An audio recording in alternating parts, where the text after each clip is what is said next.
They say some people don't know what they have until it's gone. But my wife didn't just lose what she had. She handed it to someone who actually valued it. My name is Tyler Brennan. I'm 27 years old, a senior network administrator pulling in $78,000 a year at a mid-sized tech firm downtown. Not bad for a guy who started fixing computers in his garage. But none of that matters now. What matters is that I was married to my high school sweetheart, Stephanie, for 5 years. Was being the operative phrase. Let me take you back to where it all began, because understanding how we started makes what happened later cut so much deeper. I met Stephanie Carson in junior year chemistry class. Picture this: me, the quiet computer kid with thick glasses and social anxiety, paired with the most popular girl in our grade for a semester-long project. Stephanie was everything I wasn't: confident, outgoing, effortlessly beautiful with that long blonde hair and smile that could light up a room. She needed tutoring in chemistry. I needed someone to actually talk to me without looking at me like I was some kind of lab experiment myself. What started as study sessions in the library became something real. She'd laugh at my terrible science jokes. I'd help her understand molecular structures. Slowly, impossibly, we became friends. Then more than friends. By prom, we were inseparable. She chose me, the computer nerd, over the football captain who'd been chasing her for months. College nearly broke us. She went to state for communications. I stayed local for computer science. 2 hours apart might as well have been 2 different planets. But we made it work with weekend visits, daily phone calls, and the kind of naive faith that only teenage love can sustain. When she graduated, she moved back home. When I graduated, I proposed. Our wedding was small and perfect. 22 years old, both of us, standing in her parents' backyard under white Christmas lights, promising forever to each other. Her father walked her down the aisle with tears in his eyes. Her mother cried through the entire ceremony. Even her little sister Emma was sobbing into her tissues. Everyone believed in us. Hell, I believed in us. The early years were everything I'd dreamed of. We bought our first house together. Well, I bought it. I'd been saving since high school, working part-time jobs and living at home to build up a down payment. The 3-bedroom colonial on Maple Street wasn't fancy, but it was ours. I put it solely in my name, using my pre-marriage savings, but that was just paperwork. In my heart, everything I had was ours. Stephanie quit her receptionist job after our 2nd year of marriage. "I want to focus on building our home," she said, and it made perfect sense to me. She'd cook dinner, keep the house beautiful, maybe start a family soon. I supported her completely. My parents had shown me what real partnership looked like. Dad working as a mechanic, Mom as a nurse, both contributing in their own ways. I thought Stephanie and I had that same understanding. For a while we did. But somewhere around our 6th year of marriage, things started to shift. Subtle changes at first, easy to dismiss. Stephanie joined a gym and started going religiously, 5 days a week. She began going out more with friends, girls' nights that stretched later and later. She'd come home smelling like alcohol and cigarettes, laughing about stories she wouldn't quite explain fully. "You should come out with us sometime," I'd suggest, and she'd wave me off. "It's just girl talk, Tyler. You'd be bored," she would reply. She started dropping comments that made my stomach twist.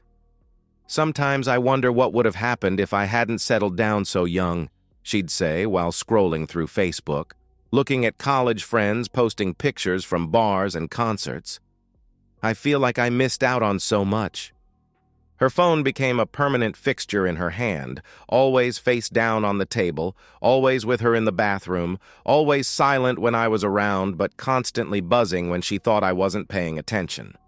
When I'd ask about late-night texts, she'd say it was work or family or friends with relationship drama. I suggested date nights, weekend getaways. She always had excuses. Too tired from the gym, plans with friends. "Maybe next week, Tyler," she'd always respond. The worst part was how she made me feel crazy for noticing. When I'd point out that she seemed distant, She'd accuse me of being clingy. "You're imagining things," became her favorite phrase. My upbringing had taught me that commitment meant something, that marriage wasn't disposable. My parents had been together for 32 years. They'd shown me what real love looked like: steady, faithful, enduring. I thought Stephanie shared these values. I was an idiot. That last Tuesday morning, 7 years into our marriage, I woke up to an empty bed. Stephanie's side was cold. I called her name. No answer. Walking downstairs, I saw a folded piece of paper on the kitchen table with my name written across it. I opened it, read the first line, and my entire world collapsed in the space between one heartbeat and the next. "Tyler, I love you, but I can't do this anymore. I married too young and I've never been with anyone but you. I need to explore other options before I can commit to having children and spending the rest of my life with one person. I'll be staying with friends for a while to figure things out. Please don't try to contact me. I need space to discover who I am when I'm not somebody's wife. I'll come back when I'm ready to talk about our future. Stephanie." I read it 3 times before the words actually penetrated. Each reading felt like another punch to the gut. The clinical detachment of it. The way she wrote about our marriage like it was a subscription service she could pause whenever convenient. The assumption that I'd be waiting here like some loyal dog when she decided she was done exploring. But what gutted me most was that final line. "I'll come back when I'm ready." Not if. When. Like it was a given that I'd still be here, that our marriage would still be here, that she could just walk back into the life she'd abandoned whenever she felt like it. The strangest thing was how calm I felt. I wasn't crying, wasn't screaming, wasn't throwing things. I was just empty, numb, like my emotional system had overloaded and shut down completely. I got dressed, went to work, sat in meetings, fixed network problems, answered emails, functioned like a human being while feeling completely disconnected from everything around me. That evening, I called Stephanie's parents.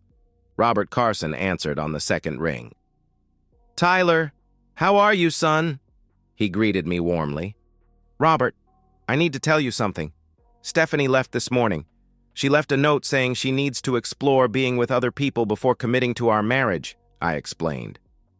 The silence stretched so long I thought the call had dropped. "What?" His voice was barely a whisper when he finally responded. "She said she married too young and needs to see what else is out there before having kids with me," I continued. "Jesus Christ, Tyler, I'm so sorry. I don't even know what to say," he replied, and I could hear him breathing heavily. "Has she called you? Explained anything?" he asked. "No contact. The note said not to reach out to her," I answered. "This is insane. Linda's going to lose her mind." "Have you talked to Emma?" he suggested. Emma, Stephanie's younger sister, 24 years old, a dental hygienist with her life together in ways Stephanie apparently didn't. Emma had always been sweet to me, always seemed to genuinely like me as a person, rather than just tolerating me as her sister's husband. "Not yet.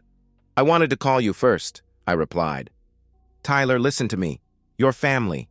Whatever happens between you and Stephanie, you're still family to us. This is not okay. What she's doing is not okay," he declared firmly. After hanging up, I stared at my phone for 10 minutes before calling Emma. "Tyler?" She sounded surprised when she answered. "Is everything okay?" she asked with concern. "Not really. Stephanie left this morning. She left a note saying she needs to explore being with other men before committing to our marriage," I explained. "She what?" The shock in her voice was genuine, complete. "Tyler, no. Oh my God, are you serious?" she exclaimed. "I have the note right here," I confirmed. That's insane. That's not... God, I knew she was being weird lately, but I never thought..." Her voice trailed off, then came back stronger. "Are you okay? Do you need anything? Company? Food? I can come over," she offered immediately. "You don't have to..." I started to protest. "I'm already getting my keys.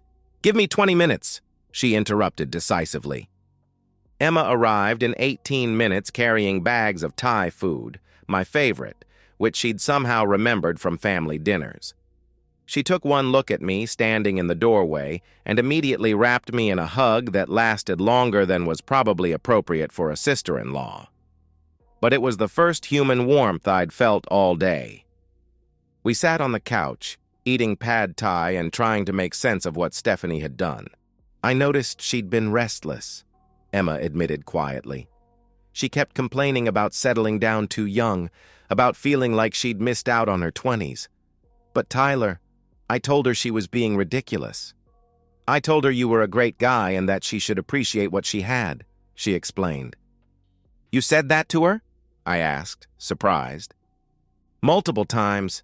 She'd go on these rants about how all her single friends were having adventures and she was stuck playing house. I kept telling her that those friends were also lonely and dating losers, that what you two had was real, she replied with conviction. Over the following weeks, Emma became my lifeline. She checked in every day, sometimes just a text to make sure I was eating, sometimes showing up with dinner or inviting me out for coffee. She never made it feel like pity or obligation. It felt like genuine care from someone who actually wanted to spend time with me. We'd talk for hours, about work, about books, about our families, about everything except Stephanie, until one evening when Emma brought it up herself. Can I ask you something? Were you happy? Really happy, I mean. Before all this, she inquired gently. I thought about it honestly. The last year? No. I was trying to be happy. I was trying to make her happy. But she'd become someone I didn't recognize. Someone who seemed to resent everything about our life together, I answered truthfully. She did resent it. She used to call me and complain about how boring you were, how predictable your life was, how she felt trapped, Emma revealed, looking at me with something like pain in her eyes. I always defended you. I always told her she was lucky to have someone stable and loyal and kind, she added firmly. 6 weeks after Stephanie left, I realized something that should have terrified me, but instead felt like the most natural thing in the world. I hadn't thought about Stephanie in 3 days. Instead, I'd been thinking about Emma, about her laugh when I told stupid jokes, about how she listened when I talked, really listened, about how comfortable it felt when she was in my house, in my space, in my life. I was falling for my wife's sister, and I wasn't going to fight it anymore. I invited Emma over for dinner on a Thursday night, not as the friend who'd been supporting me through the worst time of my life, but as something more. I cooked, really cooked, not just ordered takeout. Herb-crusted chicken with roasted vegetables and homemade mashed potatoes. The kind of meal Stephanie always said was, too much effort for just us. Emma arrived with a bottle of wine and that smile that had become the best part of my days. She was wearing a blue sundress that brought out her eyes, and she'd done something different with her hair. For the first time since she'd been coming over, it felt like a date. "This smells amazing," she said, following me into the kitchen. "When did you learn to cook like this?" she asked admiringly. "I've always known how. Stephanie just never wanted me to bother," I replied. "Her loss," Emma responded, and something in the way she said it made my heart speed up. We ate at the dining room table instead of on the couch, with actual candles and the good china that hadn't been used in months. The conversation flowed easily. It always did with Emma. But there was an undercurrent tonight that we'd both been dancing around for weeks. "Emma," I said as we finished the main course, "I need to tell you something." She set down her fork, suddenly serious.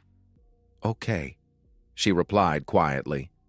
"I want to thank you for everything you've done these past 2 months, for being here, for caring, for making sure I didn't disappear into my own head," I began earnestly. "Tyler, that's what friends do." She started to protest. "You're more than a friend," I interrupted, the words coming out quietly but firmly. "You've been there every single day. You've cared about me more in the last 8 weeks than Stephanie did in the last year of our marriage." Emma's cheeks flushed pink. "Tyler," she whispered, I reached across the table and took her hand. "I'm not saying this to make things weird between us. I just want you to know that you matter to me, not as Stephanie's sister. You matter to me as Emma," I said sincerely. She stared down at our joined hands for a long moment. When she looked up, her eyes were bright with unshed tears. "You matter to me too," she confessed softly. Over the next month, we spent almost every evening together. Sometimes at my house, sometimes at her apartment, sometimes just walking through the park or getting coffee downtown. One night, we went to see a movie, and when I drove her home, neither of us wanted the evening to end. We sat in her driveway talking until nearly midnight. When she finally reached for the door handle, I caught her hand. "Emma," I called softly. She turned to look at me, and I saw something in her eyes that made my breath catch. Permission. Hope. The same feeling that had been building between us for weeks. I kissed her. Soft at first, tentative, giving her every opportunity to pull away. Instead, she kissed me back with a sweetness that made my chest ache. When we finally broke apart, she rested her forehead against mine. "Is this wrong?" she whispered. "She left me," I said firmly. "She chose to walk away. I know, but she's my sister," she replied with uncertainty. "She made her choice, Emma. I'm making mine," I declared with conviction. Emma moved some belongings into the house gradually. Not a dramatic announcement, just small things that made sense. A toothbrush, some clothes for when she stayed over, her favorite coffee mug. It felt natural, organic, like she belonged there in ways Stephanie never quite had. While our relationship deepened, I was taking care of practical matters. The divorce attorney I consulted confirmed what I'd suspected. Since the house was solely in my name, purchased with my pre-marriage savings, Stephanie had no claim to it. With no children and Stephanie having contributed nothing financially for the past 3 years, the divorce would be straightforward. She abandoned the marriage, the lawyer explained professionally. Combined with her own written admission that she left to explore other options, she has no leverage here. I had the papers drawn up but didn't file them yet. I was waiting. I knew Stephanie would come back eventually, probably when her adventure got expensive or lonely or both. I wanted to be ready. I also changed the locks, consolidated our shared bank accounts into my name only, removed her from my health insurance. It wasn't vindictive. It was practical. She'd chosen to leave. I was choosing to move forward. Emma knew about all of it. She wasn't jealous or insecure about Stephanie's inevitable return. If anything, she seemed grimly satisfied that I wasn't sitting around waiting like a faithful dog. "She's going to lose her mind when she finds out," Emma said one evening as we cooked dinner together. "About us, I mean," she clarified. I stopped chopping vegetables and looked at her. "Are you okay with that? With whatever happens when she comes back?" I asked. Emma's smile was small but fierce. "Tyler, my sister threw away the best thing that ever happened to her. She doesn't get to be upset when someone else recognizes your worth," she replied with determination. "It might get ugly," I warned. "Let it get ugly. She made her choice 3 months ago. You've made yours. She doesn't get to walk back in and pretend there aren't consequences," she responded firmly. "You know she's going to lose her mind when she finds out, right?" Emma added with a knowing look. I smiled grimly. "Good. Let her feel what I felt when I read that note," I replied. Exactly 3 months after Stephanie left, Emma and I were in the living room when we heard a car pull into the driveway. We exchanged a knowing look. We both knew this moment would come. I walked to the door, divorce papers already in my jacket pocket. Emma stood beside me, no longer hiding. The knock came. I opened the door. Stephanie stood there with her suitcase, mascara smudged, looking like someone who'd just realized she'd made the worst mistake of her life. She was right. Stephanie stood at the door, suitcase in hand, hair different, shorter, darker, makeup smudged from crying, eyes red and desperate. Her first words carried an assumption that would shatter within seconds. "Tyler, I'm home," she declared, as if nothing had changed. The audacity of that word, home, hit me like a physical blow. 3 months of silence, of abandonment, and she stood there calling this place home like she'd never left.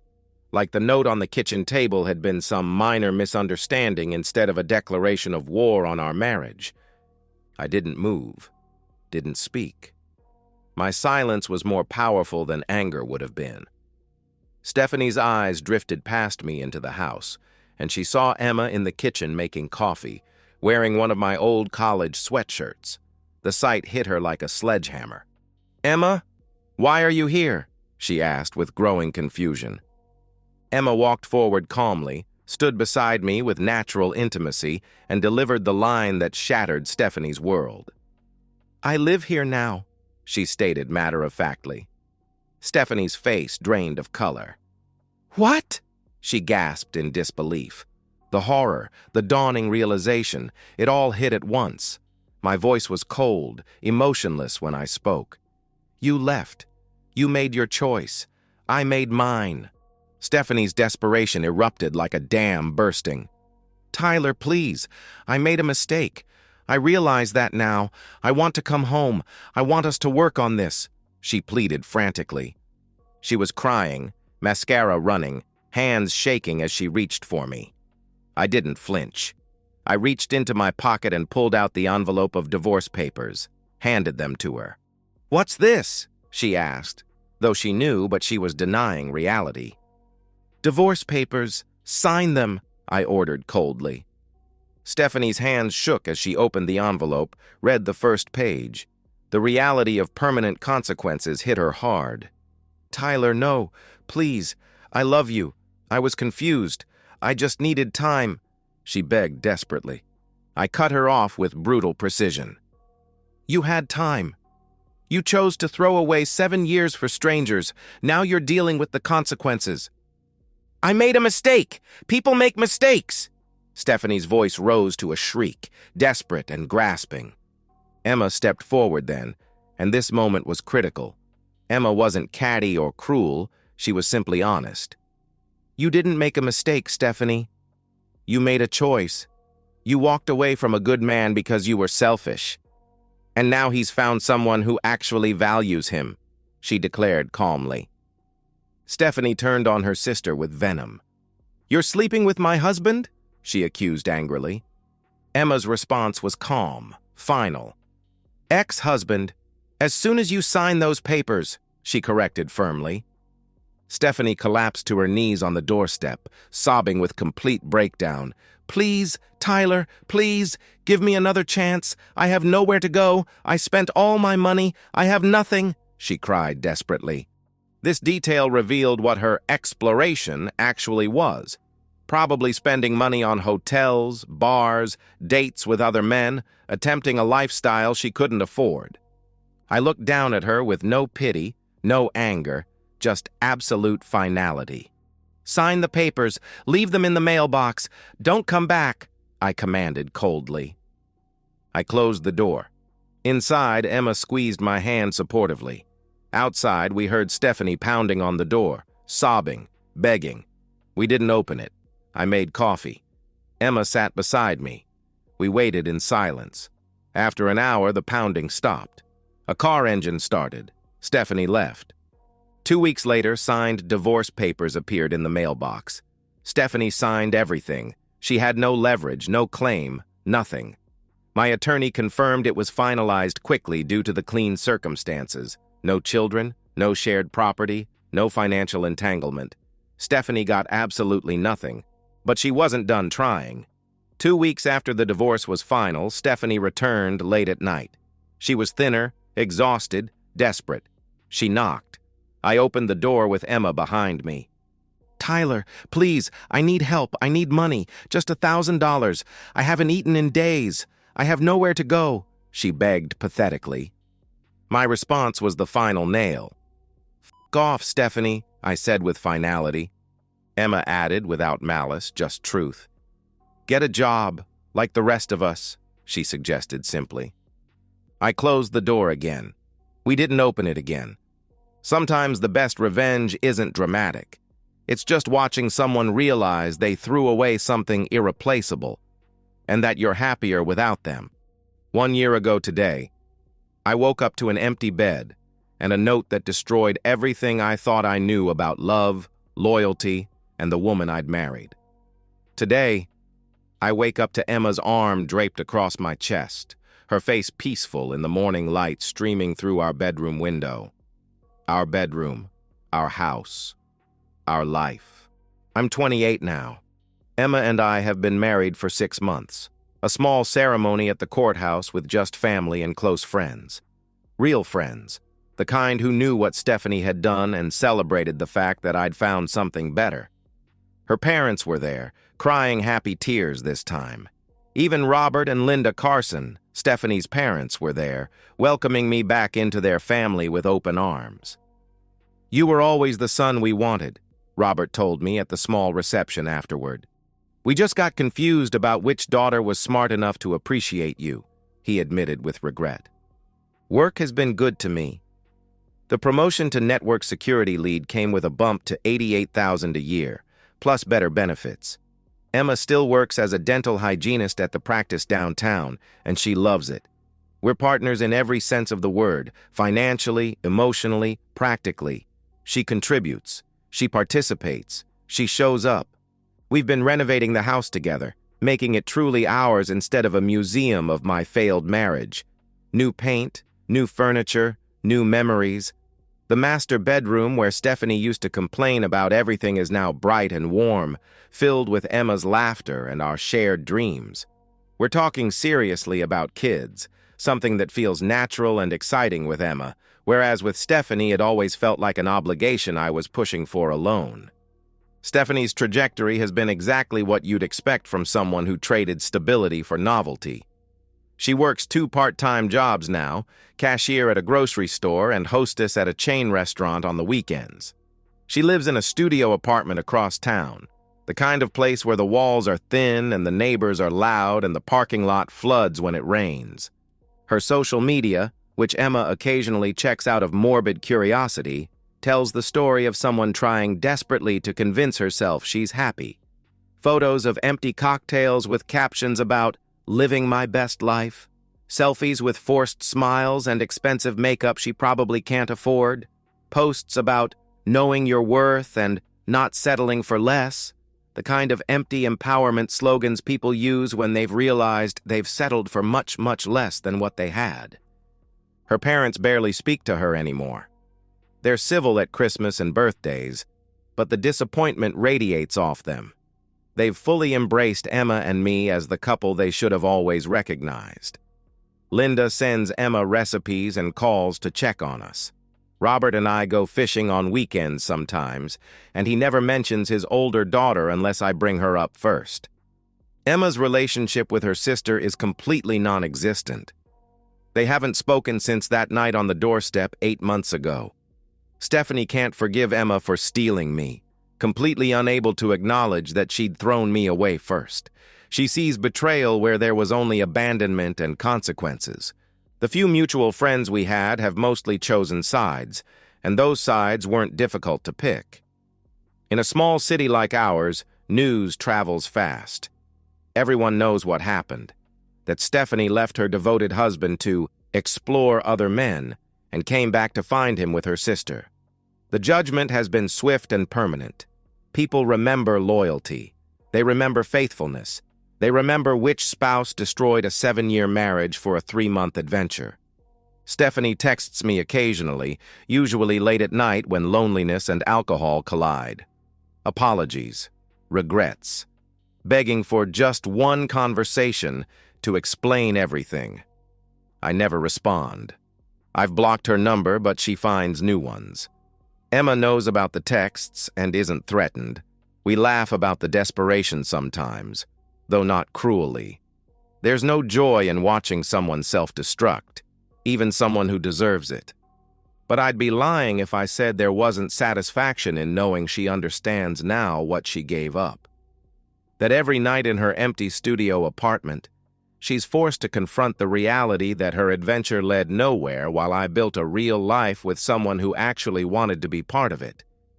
People have asked if I feel guilty, about Emma, about how fast we moved, about the fact that I was planning my future with her sister while Stephanie was still out there somewhere, sleeping with strangers and spending money she didn't have.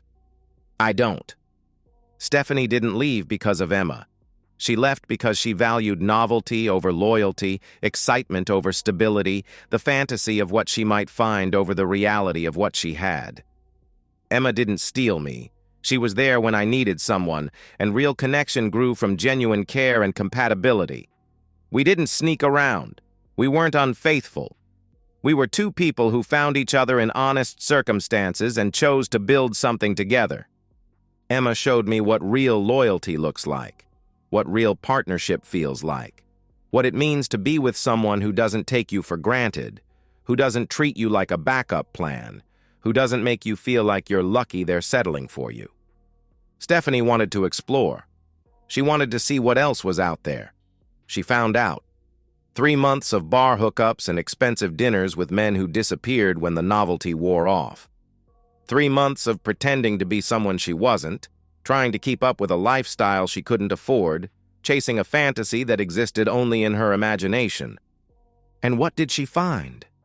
That the grass isn't greener, that excitement fades, that the single life looks a lot more fun from the inside of a stable marriage than it does from a studio apartment at 2 in the morning when you're 29 years old and starting over with nothing. She learned what she had when it was gone. But I learned something better. That sometimes what you think you've lost was just making room for what you actually needed. To anyone reading this, anyone who might be going through something similar, don't wait for people who don't value you. Don't give second chances to people who chose to leave. Don't put your life on hold for someone who's treating your relationship like a convenience store, something they can walk away from and expect to find exactly the same when they decide to come back. Life's too short.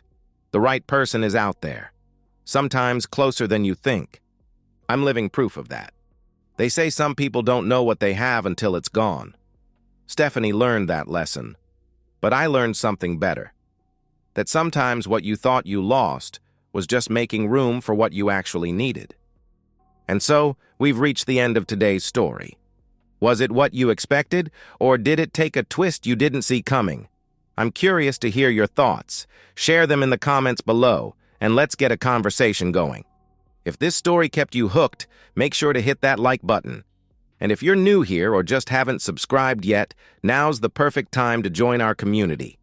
I bring you fresh, captivating stories every day, so click that subscribe button and turn on notifications so you never miss out. Thanks for watching, and I'll see you in the next one.